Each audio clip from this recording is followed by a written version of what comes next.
কেমন হতো যদি তোমার কাছে এমন এক জিন থাকতো যে কিনা তুমি যা চাইতে তাই পূরণ করে দিতে পারতো। আলাদিন ও 40 চোরের অ্যারাবিয়ান নাইটসের গল্প তো তোমরা জীবনে একবার হলেও শুনে থাকবে, তাই না? ঠিক সেই গল্পটি এবার হাজির হয়েছে সিনেমার পর্দায়। বন্ধুরা, আজ আমি তোমাদেরকে এক্সপ্লেন করতে যাচ্ছি আমার খুব খুব খুব পছন্দের একটি মুভি আলাদিন। 2019 সালে মুক্তি পাওয়া এই মুভিটিতে দেখানো হয়েছে কিভাবে আরব রাজ্যের সাধারণ এক ছিচকে চোর ছোটখাটো চুরি করতে করতে সেই রাজ্যের রাজকুমারীকে নিজের ভালোবাসার মায়ায় বিভোর করে তোলে, আর কিভাবে এক জিনের সাহায্যে তার স্বপ্নগুলোকে পূরণ করতে থাকে। আর তোমাদের কাছে অনুরোধ থাকবে একবার হলেও এই মুভিটি পুরো দেখে নিও। আমি 100% নিশ্চিত যে তুমি হেভি মজা পাবা এই জিনের কর্মকাণ্ড দেখে। তো আর প্যাচাল না পেরে চলো শুরু করে দেই আমাদের আজকের এক্সপ্লেনেশন। মুভির শুরু হয় একটি সাগরে অনেকগুলো বড় বড় জাহাজ দেখানোর মাধ্যমে। সেই জাহাজগুলোর মধ্যে থেকে একটি জাহাজে দুজন বাচ্চা ছেলে মেয়ে পাশের আরেকটি জাহাজ দেখে বলতে থাকে, দেখো বাবা কি সুন্দর বড় জাহাজ। বাচ্চাগুলোর ওই কথা শুনে ওর বাবা বলে, দেখো সোনা পাখিরা, সব সুন্দরী সবসময় ভালো হয় না, আমাদের এই ছোট্ট জাহাজটিও কত বড় বড় ঝড় থেকে আমাদের রক্ষা করেছে, চলো তোমাদেরকে একটি গল্প শোনাই। এরপর ওই ব্যক্তি ছেলে মেয়ে দুটিকে আলাদিনের গল্প বলতে শুরু করে। গল্পে দেখা যায় অ্যারাবিয়ান রাজ্যের অলিতে গলিতে আলাদিন নামের এক ছিচকে চোর ওর চলার সাথী দুষ্টু বানরকে নিয়ে এদিক সেদিক ঘোরাঘুরি করছে। বানরের নাম আবু। এরপর আলাদিন একটি মেয়ের সাথে মিষ্টি মিষ্টি কথা বলতে থাকে। এদিকে আলাদিনের ক্রাইম পার্টনার আবু মেয়েটির গলা থেকে একটি দামি গহনা চুরি করে নেয়, আর মেয়েটি একটুও টের পায় না। বুঝতেই পারছো, তারা অত্যাধিক লেভেলের চুরি করা এক্সপার্ট। আলাদিন সেই চুরি করা হারটি বিক্রি করে কিছু খেজুর কেনে, আর সেই খেজুরগুলো সেই এলাকার কিছু ক্ষুধার্ত বাচ্চাদের নিয়ে ভাগাভাগি করে খেয়ে নেয়। মানে আলাদিন চোর হলেও মানবিক চোর, গরিব ও অসহায়দের জন্য একটু বেশি দরদ কাজ করে তার। অন্যদিকে দেখা যায় আরাবিয়ান রাজ্যের রাজকুমারী ওই একই এলাকার বাজারে ঘোরাঘুরি করছে। অপরূপ সুন্দরী এই অল্প বয়সী মেয়েটির নাম হলো জ্যাসমিন। তবে জ্যাসমিন যে রাজকুমারী সেটা গোপন করে এখানে এসেছে রাজ্যের খোঁজ খবর নিতে। জ্যাসমিন দেখতে পায় দুজন অল্প বয়সী ছেলে না খেয়ে রয়েছে। এটা দেখে জ্যাসমিনের খুব মায়া হয় এবং একটি দোকান থেকে দুটি রুটি নিয়ে দেয় ওই দুই ছেলের কাছে। কিন্তু জ্যাসমিনের কাছে কোনো টাকা ছিল না, তাই সেই দোকানের মালিক জ্যাসমিনকে হেনস্থ করতে থাকে টাকা দেওয়ার জন্য। লোকটি তার ব্রেসলেট কেড়ে নেয় রুটির দাম হিসেবে। দূর থেকে আলাদিন সব লক্ষ্য করে এবং দৌড়ে গিয়ে জ্যাসমিনকে সেখান থেকে ছাড়িয়ে নিয়ে আসে। কিন্তু মজার ব্যাপার হচ্ছে সে খুব কৌশলে তার ব্রেসলেটটি সেই দোকানদারের কাছ থেকে চুরি করে নিয়ে আসে। এটা বুঝতে পেরে সেই দোকানদার ধাওয়া করে তাদের, আর এখানে এক বিশাল টম এন্ড জেরি খেলা স্টার্ট হয়ে যায়। বিভিন্ন রকমের ভেলকি দেখিয়ে আলাদিন জেসমিনকে নিয়ে পালাতে সক্ষম হয়। এরপর আলাদিন জেসমিনকে তার ঘরে নিয়ে আসে। আসলে এটাকে ঘর বললে খুব অন্যায় হয়ে যাবে, কিন্তু আলাদিনের এই দালান থেকে দেখতে পাওয়া যায় পুরো রাজ্যকে। রাজ্যের বিশাল প্রাসাদটিও চোখে পড়ে জ্যাসমিনের, কিন্তু জ্যাসমিন আলাদিনকে ওর পরিচয় জানায় না। জ্যাসমিন বলে তার নাম ডালিয়া। তবে আলাদিন জেসমিনের হাতের ব্রেসলেটটি দেখে বুঝতে পারে এই ব্রেসলেটটি শুধুমাত্র প্রাসাদের ভিতরের লোকরাই পরে থাকে। এ বিষয়ে জ্যাসমিনের কাছে জানতে চাইলে জ্যাসমিন মিথ্যা কথা বলা শুরু করে দেয়। আলাদিনকে বলে সে নাকি ওই প্রাসাদের রাজকুমারীর দাসী হিসেবে কাজ করে, তাই সেই রাজকুমারী তাকে এই ব্রেসলেটটি গিফট করেছে। এদিকে রাজার লোকজন চলে আসলে জ্যাসমিন চলে যাওয়ার জন্য উদ্বিগ্ন হয়ে পড়ে। জ্যাসমিন সেখান থেকে বিদায় নিয়ে চলে যেতে যায়, আর তখন তার ব্রেসলেটটি আলাদিনের কাছ থেকে ফেরত চায়। কিন্তু আলাদিন অনেক খোঁজাখুঁজি করেও সেই ব্রেসলেটটি আর খুঁজে পায় না। তখন জ্যাসমিন আলাদিনকে ভুল বুঝতে শুরু করে আর বলে, তুমি যে আসলে একটা চোর এটা আমার আগেই বোঝা উচিত ছিল। শেষমেশ আমার ব্রেসলেটটাও চুরি করে নিলে। এটা আমার মায়ের দেওয়া শেষ স্মৃতি ছিল। কিন্তু আলাদিন জানায় সেই কাজটি করেনি। বন্ধুরা, আসলে আলাদিন সত্যি কথাই বলছিল। ব্রেসলেটটি আসলে চুরি করে নিয়েছিল তার শাগরেদ আবু। হ্যাঁ, সেই মহান চোরের একমাত্র ক্রাইম পার্টনার। যাই হোক, জ্যাসমিন আলাদিনের সাথে খুব রাগ করে সেখান থেকে চলে আসে, আর আলাদিন আবুকে খুব বকাঝকা করতে থাকে। সে আবুকে বলে, তোর কি কোনো হোশ জ্ঞান নাই যে কখন চুরি করতে হবে?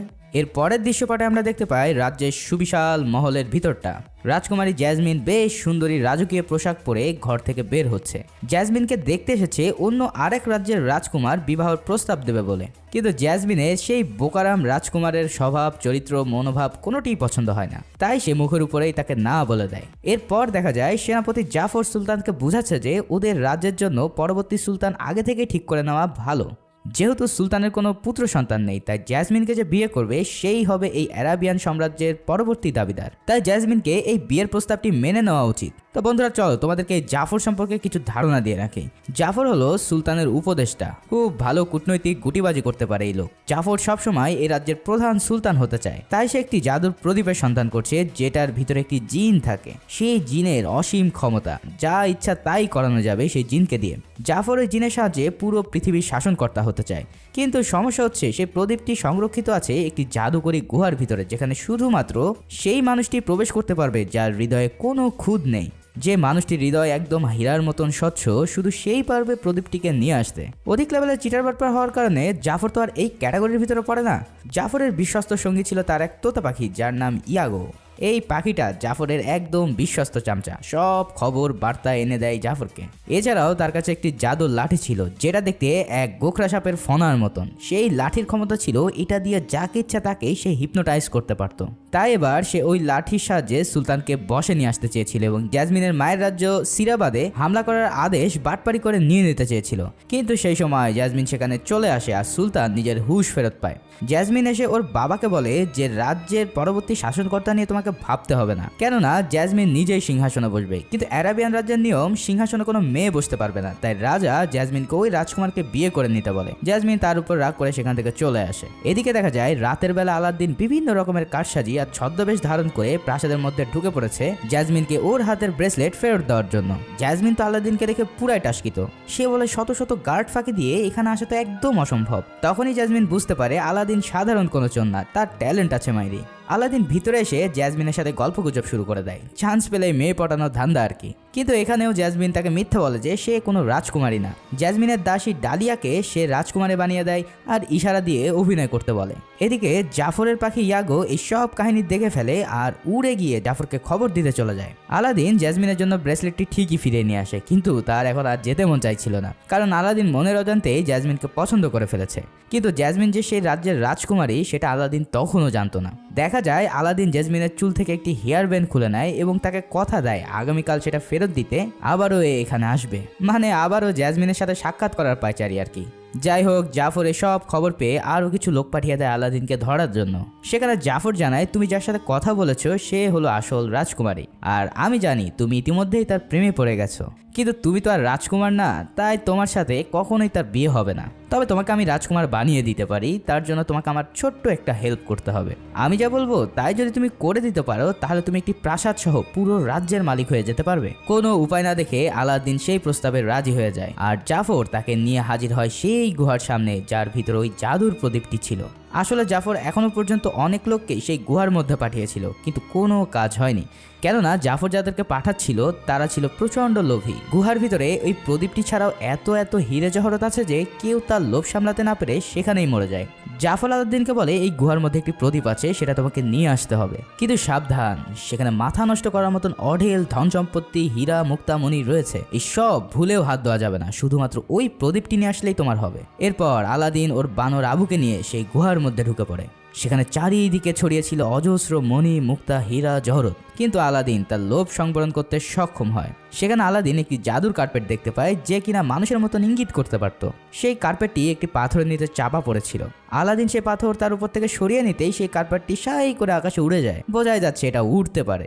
আলাদিন নানা বাধা বিপত্তি পেরিয়ে সেই প্রদীপের কাছে পৌঁছায়, কিন্তু সেই প্রদীপটি নেওয়ার সময় তার পায়ের সাথে ধাক্কা লেগে একটি লাল হীরের টুকরা নিচে পড়ে যায়। আলাদিনের ক্রাইম পার্টনার আবু এই লাল চকচকে হীরা দেখে আর ঠিক থাকতে পারে না, তাই লোভ করে যখনই সে হাত বসায় সঙ্গে সঙ্গে চারিদিকে লাভায় পরিপূর্ণ হয়ে যেতে থাকে। তবে আলাদিন প্রদীপটি সংগ্রহ করে নিতে সক্ষম হয়েছিল। একের পর এক পাথর ভাঙতে শুরু করে আর তখনই জাদুর কার্পেট এসে তাকে উদ্ধার করে নেয়। অনেক কষ্টে আলাদিন কোনো রকম ঝুলে রয়েছে একটি পাথর ধরে। তখন সেখানে উপস্থিত হয় জাফর। আলাদিনকে বাঁচানোর শর্তে আগে প্রদীপটি সে চায়, কিন্তু আলাদিন তো বোকাশোকা ছিল, তাই প্রদীপটি তার হাতে দিয়ে দেয়। আর তখনই জাফর তার সাথে পল্টিবাজি করে তাকে লাথি মেরে নিচে ফেলে দেয়। তবে নিচে পড়ার আগেই জাফরের কাছ থেকে কৌশলে প্রদীপটি চুরি করে নেয় আবু, আর এছাড়াও সেই কার্পেট এসে আলাদিনকে বাঁচিয়ে দেয়। এরপর আলাদিন দেখতে পায় গুহার মুখ বন্ধ হয়ে গেছে, বের হওয়ার কোনো পথ নেই। তাই কি আর করা, বসে বসে আবুর সাথে গল্প করতে থাকে আলাদিন। সেই সময় প্রদীপটির দিকে লক্ষ্য করতেই দেখতে পায় ও তো অনেক ধুলাবালি লেগে রয়েছে। আলাদিন ধুলাবালি পরিষ্কার করতে প্রদীপটিতে ঘষা দিতেই এক বিশাল দত্তকার জিন প্রদীপের থেকে বের হয়ে আসে। সেই জিনের নাম ছিল জিনি। জিনি আলাদিনকে জানায় সে 1000 বছর ধরে এই প্রদীপে বন্দী। এই জিনি ছিল মারাত্মক লেভেলের ফানি। সে অস্থির রকমের নাচ গান দিয়ে তার পরিচয় তুলে ধরে আলাদিনের কাছে। সেই সাথে সে জানায় যে এখন থেকে আলাদিন তার মালিক আর জিনি তার হুকুমের গোলাম। সে আলাদিনের 3টি ইচ্ছে পূরণ করতে পারবে এবং প্রত্যেকটি ইচ্ছা চাওয়ার আগেই তাকে বলতে হবে জিনি আমি চাই, এবং সেই সাথে প্রদীপটি ঘষা দিতে হবে। কিন্তু সে সব কিছু করতে পারলেও কিছু জিনিস সে করতে পারে না, যেমন কারোর মনে ভালোবাসা তৈরি করা কিংবা কোনো মৃত ব্যক্তিকে জীবিত করা ইত্যাদি ইত্যাদি। পুরো প্রসেস বুঝে এবার আলাদিন চাই সে এই গুহা থেকে যেন বের হতে পারে। জিনি তার প্রথম আদেশ পেয়ে সাথে সাথে সবাইকে গুহা থেকে বের করে নিয়ে আসে। আলাদিনের না হয় জিনির মাধ্যমে ইচ্ছা পূরণ করতে হয়, কিন্তু আমার ছোট্ট 3টা ইচ্ছা তুমি পূরণ করে দিতে পারবে। আর তা হলো, 1, আমার চ্যানেলটি একটু কষ্ট করে সাবস্ক্রাইবটা করে দিতে পারবে মাত্র কয়েক সেকেন্ডের মধ্যে। 2, এই ভিডিওটিতে লাইক করে আমাকে 20,000 লাইক কমপ্লিট করতে সাহায্য করতে পারবে। আর 3, ভিডিওটি শেয়ার করে তোমার সকল বন্ধুদেরকে জানিয়ে দিতে পারবে, একদম কয়েক সেকেন্ডের কাজ। তাই প্লিজ আমার চ্যানেলকে গ্রো করার জন্য এইটুকু হেল্প তো তোমরা করতেই পারবে, তাই না?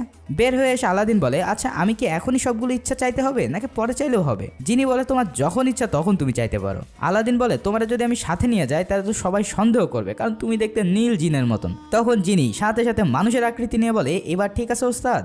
জিনি এখন বলে, এবার তোমার দ্বিতীয় ইচ্ছা বলো, আমার হাত নিষ্পিস করতেছে। আলাদিন জানায়, ভাই আমার তো 3টা ইচ্ছাই বাকি আছে। আসলে প্রথম ইচ্ছা কিন্তু আমার ছিল না, ওটা আবু করেছিল। জিনি তখন ফ্ল্যাশব্যাকে গিয়ে দেখে আসলে এই কাহিনী সত্যি। ইচ্ছা চাওয়ার সময় প্রদীপটি ঘষা দিয়েছিল আবু। আলাদিনের ট্রিকের কাছে জিনি কাঁধ হয়ে গেল। আলাদিন বুঝতে পারছিল না যে সে কি চাইবে, তাই সে জিনিকে জিজ্ঞেস করে, আচ্ছা তুমি কি চাইতে যদি এমন কোনো প্রদীপ তুমি পেতে? জিনি জানায় সে ও নিজের মুক্তি চাইতো। এই বন্দি দশায় মানুষের গোলামি করতে তার আর ভালো লাগে না, কিন্তু সে তখনই বের হতে পারবে যখন তার কোনো মালিক তার একটি ইচ্ছা দিয়ে তাকে মুক্ত করবে। তখন আলাদিন বলে, আমি তাহলে আমার শেষ ইচ্ছা দিয়ে তোমাকে মুক্ত করে ছাড়বো। জিনি বলে, আচ্ছা তা কইরো, কিন্তু এখন অফিসিয়ালি তোমার প্রথম ইচ্ছার কথা বলো। আলাদিন তখন বলে, আমি একটি মেয়েকে অনেক পছন্দ করি, সে রাজকুমারী। জিনি মিয়া তো পুরাই ফিদা হয়ে তার প্রেমের গল্প শুনতে থাকে।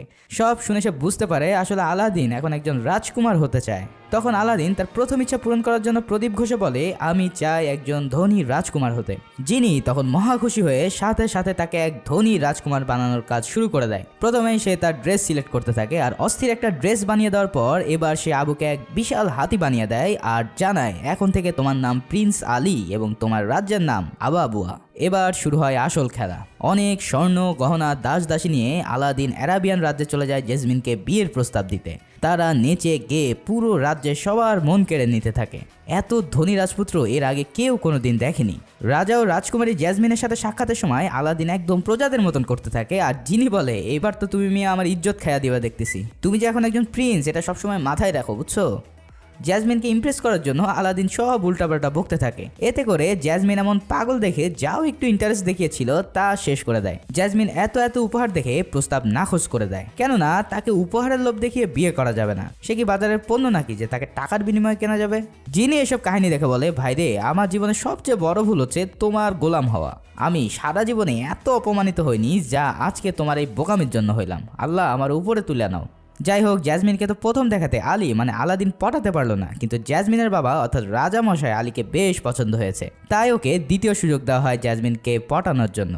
তাই রাজা মশাই এবার আলীকে প্রাসাদে থাকার অনুমতি দেয়। জাফর আলীকে দেখেই সন্দেহ শুরু করে দেয়। এই আবাবুয়া রাজ্যের নাম সে আগে কোনোদিন শুনতে পায়নি। ওই দিনই রাত্রেবেলা প্রাসাদে এক পার্টির আয়োজন করা হয়, আর পার্টিতে যাওয়ার সময় জাফর আলাদিনকে ওর জাদুর লাঠি দিয়ে সম্মোহন করার চেষ্টা করে তার পেটের খবর বের করার জন্য, কিন্তু সেখানে জিনি এসে হাজির হয়ে যায় আর আলাদিনকে বাঁচিয়ে নেয়। এরপর জিনি আলাদিনকে বলে তাকে রাজকুমারীর সাথে ড্যান্স করে ইমপ্রেস করার জন্য। আলাদিন বলে, ভাইরে আমি তো নাচতে পারি না। তখন জিনি তার হাতের ইশারায় আলাদিনকে কঠিন নাচ নাচাতে থাকে। এই উদাম নাচ দেখে সবাই তো পুরাই অবাক হয়ে যায়। জ্যাসমিনও সেই নাচ দেখে ইমপ্রেস হয়ে যায়, কিন্তু ধরা দেয় না। তাই আলাদিন রুমে এসে জিনিকে বলে, এবার কি করা যায় বলো তো? জিনি উত্তর দিয়ে বলে, আমি কি জানি, আমি তো আর ভালোবাসা প্রেম প্রীতি এসব করে দিতে পারবো না, যা করার তোমাকেই করতে হবে। তাই আলাদিন এবার তার জাদুর কার্পেট নিয়ে জ্যাসমিনের রুমে আসে।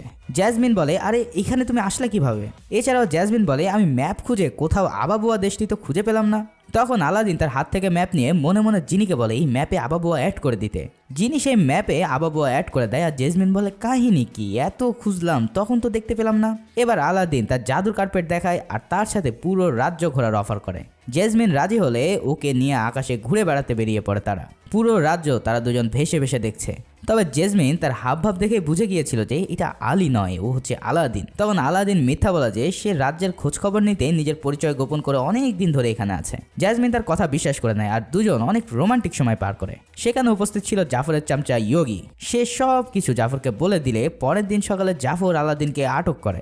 জাফর বুঝে যায় যে এই জাদুকরি কাজটি আলী নিঃসন্দেহে জিনের মাধ্যমেই করেছে, মানে এই কার্পেটে করে ঘুরে বেড়ানো, বিশাল রাজ্যের রাজকুমার হওয়া ইত্যাদি ইত্যাদি। আলাদিনকে হাত পা বেঁধে জাফর পানিতে ফেলে দেয় এইটা কনফার্ম করতে যে সে আসলেই আলাদিন কিনা এবং তার কাছে সেই জাদুর প্রদীপ আছে কিনা। কারণ যদি জিনি ওর কাছে থেকেই থাকে তাহলে কোনো না কোনোভাবে আলাদিনকে বাঁচিয়ে নেবে। তো দেখা যায় আবু কার্পেটে চড়ে পানির উপর থেকে প্রদীপটি ফেলে দেয় আর আলাদিন অনেক কষ্ট করে সেই প্রদীপটিতে ঘষা দিতেই জিনি সেখানে বেরিয়ে আসে, কিন্তু ততক্ষণে আলাদিন বেহুশ হয়ে যায়, ফলে সে তার ইচ্ছা জানাতে পারে না। জিনি আলাদিনের অবস্থা দেখে কি করবে ঠিক বুঝে উঠতে পারছিল না। ইতিমধ্যে জিনি আলাদিনকে তার খুব ভালো বন্ধু বানিয়ে ফেলেছিল, তাই একটি এগ্রিমেন্ট পেপার বানিয়ে সেখানে আলাদিনের সাইন করিয়ে নেয় ওর দ্বিতীয় ইচ্ছা হিসেবে, আর ওর জীবন বাঁচিয়ে নেয় পানি থেকে তুলে। জিনি বলে, আমি দুঃখিত যে আমি প্রোটোকল ভেঙে তোমার জীবন বাঁচিয়েছি, কিন্তু এতে করে তোমার একটি ইচ্ছা নষ্ট করতে হলো। আলাদিন বলে, তুমি যে আমার জীবন বাঁচাইছো এটাই অনেক। এরপর ওরা সবাই জাফরকে আটক করতে প্রাসাদে যায়। সেখানে আলাদিন জাফরের সব অপকর্ম ফাঁস করে দেয়, কিন্তু দেখা যায় জাফর ওর জাদুর লাঠির সাহায্যে সুলতানকে বশ করার চেষ্টা করছে। আলাদিন বিষয়টি টের পেয়ে ও লাঠিটি ভেঙে চুরমার করে দেয় এবং জাফরকে গ্রেফতার করে জেলে পাঠিয়ে দেয়। সুলতান খুশি হয়ে জেসমিনের বিয়ে আলাদিনের সাথে ঠিক করে দেয়। আলাদিন বেশ আনন্দিত হয়ে যায়, কারণ অবশেষে সে জেসমিনকে পাচ্ছে। জিনি আলাদিনকে উপদেশ দেয় যে সব সত্যি জেসমিনকে খুলে বলতে, যে সে কোনো রাজকুমার নয়, কারণ একদিন না একদিন সে সব সত্য সামনে আসবেই। কিন্তু আলাদিন জানায় ওকে এই মিথ্যা চালিয়ে যেতে হবে, না হলে জেসমিনকে তার হারাতে হবে। কিন্তু জিনি এই কথায় আলাদিনের উপর অনেক অভিমান করে, কারণ সে চাইছিল আলাদিন যেন সব সময় সৎ থাকে। তাই সে রাগ করে প্রদীপের ভিতরে চলে যায়। অন্যদিকে সেই চামচা পাখিটি জেলের চাবি চুরি করে জাফরকে ছাড়িয়ে নেয়। জাফর প্রথমেই ওর ভেষ বদলে কৌশলে আলাদিনের কাছ থেকে প্রদীপটি চুরি করে নেয়। এরপর দেখা যায় আলাদিন নিজের ভুল বুঝতে পেরেছে, ও জেসমিনকে সব সত্য কথা বলে তবেই বিয়ে করবে। তাই জিনিকে সরি বলতে প্রদীপটি বের করবে, ঠিক তখনই দেখতে পারে তার কাছে আর প্রদীপটি নেই। অন্যদিকে জাফর মশাই এই জাদুর প্রদীপ হাতে পেয়েই তাতে ঘষা দেয়, আর জিনি মনে করে নিশ্চয়ই আলাদিন তাকে ডাকছে, কিন্তু পরে দেখতে পায় যে এখন তার মনিব অন্য কেউ। তার তো আর কিচ্ছু করার নেই, কারণ যে তার প্রদীপ পাবে সেই হবে তার মালিক। তাই এবার প্রাসাদে ফিরে জাফর জিনির কাছে প্রথম ইচ্ছা চায় যে এই রাজ্যের সুলতান হওয়ার জন্য।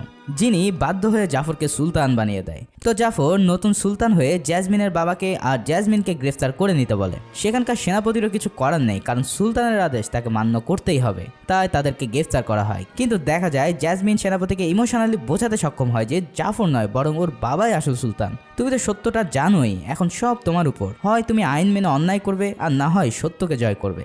সেনাপতিও তার ভুল বুঝতে পারে আর সাথে সাথে জাফরকে গ্রেফতার করার নির্দেশ দেয়। কিন্তু জাফর আবারও প্রদীপে ঘষা দিয়ে জিনিকে বের করে এবং ওর দ্বিতীয় ইচ্ছাটি চায়। জাফর বলে ওকে পৃথিবীর সবচেয়ে বড় জাদুকর বানিয়ে দিতে। জিনি বাধ্য হয়ে ওর ইচ্ছা পূরণ করে দেয়। ফলে জাফর এবার হয়ে ওঠে পৃথিবীর সবচেয়ে ভয়ঙ্কর জাদুকর। তার হাতে যে লাঠিটা থাকে তা দিয়ে সে যা ইচ্ছা তাই করতে পারত। জাফর জাদু সাহায্যে সেনাপতিকেই গায়েব করে দেয়। এদিকে আলাদিনও প্রাসাদে ঢুকে পড়ে এবং সব ঘটনা সে বুঝতে পারে যে জাফর ওর প্রদীপ চুরি করে এখন সবাইকে অত্যাচার করা শুরু করে দিয়েছে। আলাদিন লুকিয়ে প্রদীপটি নিতেই যাবে, ঠিক তখনই জাফর তাকে ধরে ফেলে আর ওর গোপন সত্য জেসমিনকে জানিয়ে দেয়।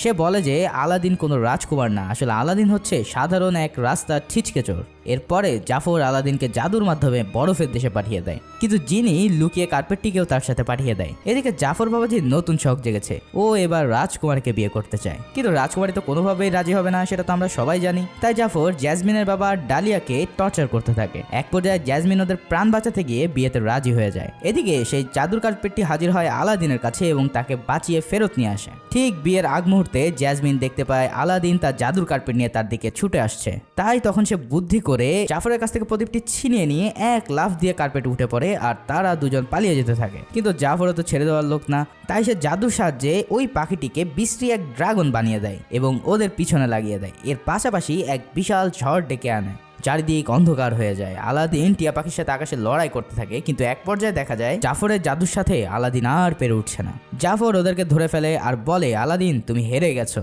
জাফর যা যা চেয়েছিল সবই পেয়েছে, ও সব থেকে বেশি ক্ষমতার অধিকারী পুরো মহাজগতে। কিন্তু আলাদিন চালাকি করে জাফরকে বলে যে না, তুমি মহাজগতের সবচেয়ে শক্তিশালী নও, কারণ এক নম্বরে সবসময় জিনিই থাকবে, সেই তোমাকে এসব পাওয়ার দিয়েছে, তাই তুমি জিনির চেয়ে বড় কেউ না, তুমি সেকেন্ড মোস্ট পাওয়ারফুল। এই কথা শোনার পর জাফরের ইগো আবারও হিট খায়। সে তখন জিনির চেয়েও মোস্ট পাওয়ারফুল হওয়ার জন্য তার শেষ ইচ্ছা পেষণ করে। তাই সে জিনিকে আদেশ দেয় যাতে তাকে সবচেয়ে পাওয়ারফুল জিন বানিয়ে দেয়। এই চাওয়াটাই ছিল তার সবচেয়ে বড় ভুল। জিনিও বুঝতে পারে এটা আলাদিনের এক কঠিন চাল, তাই সে সাথে সাথে জাফরকে সবচেয়ে বড় শক্তিশালী জিনে পরিণত করে দেয়। আর সেই সাথে জাফরের দু হাতে সোনালী রঙের দুটো হাত করা এসে যায়। জাফর তো কিছুই বুঝে উঠতে পারছে না কাহিনী কি। তখন জিনি বলে জিনরা সবসময় মালিকের আদেশেই কাজ করতে হয়, তারা নিজে থেকে বা নিজের জন্য কিছুই করতে পারে না যতক্ষণ না তার মালিক চায়। তাই তুমি এখন থেকে তাই করতে পারবে যা তোমার মালিক আদেশ করবে। এই বলে সেখানে একটি নতুন প্রদীপের উদয় হয় আর জাফরকে 1000 বছরের জন্য সেখানে ঢুকিয়ে দেয় জিনি। এরপর সেটাকে এক লাথি দিয়ে বহু দূরের গুহায় পাঠিয়ে দেয় জিনি, আর এর ফলে সব আগের মতন আবার স্বাভাবিক হয়ে যায়। জিনি আলাদিনকে জিজ্ঞেস করে এখন কি আলাদিনও 3য় নম্বর ইচ্ছাটি চায় কিনা। কিছুক্ষণ ভাবার পর আলাদিন জিনিকে বলে যে ও চায় জিনি এই বন্দিদশা থেকে মুক্তি পাক, যাতে করে জিনিকে আর কারোর গোলামি করতে না হয়। এরপর দেখা যায় আলাদিনের এই ইচ্ছা শোনার পর জিনি মুক্ত হয়ে গেছে।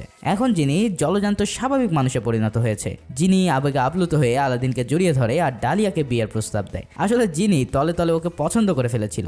বোঝো ব্যাপার, জিন হলেও সে একজন পাক্কা রোমান্টিক জিন। অবশেষে আলাদিনকেও জ্যাসমিন এবং ওর বাবা মেনে নেয় আর ওদের বিয়ে হয়ে যায়। এরপর মুভির গল্প ফিরে আসে সেই জাহাজে যেখান থেকে শুরু হয়েছিল এই আরব্য রজনীর অন্যতম সুন্দর গল্পটি। এখানে যে মানুষটি ছেলে মেয়ে দুটিকে গল্প শোনাচ্ছিল সে আর কেউ নয়, বরং সেই হচ্ছে ওই জিনি, আর এই বাচ্চা দুটো তার এবং ডালিয়ার। আর এই দৃশ্যের মাধ্যমে এই মুভিটি এখানেই শেষ হয়। এই মুভির এক্সপ্লেনেশন কেমন লাগলো তা অবশ্যই আমাদেরকে জানাতে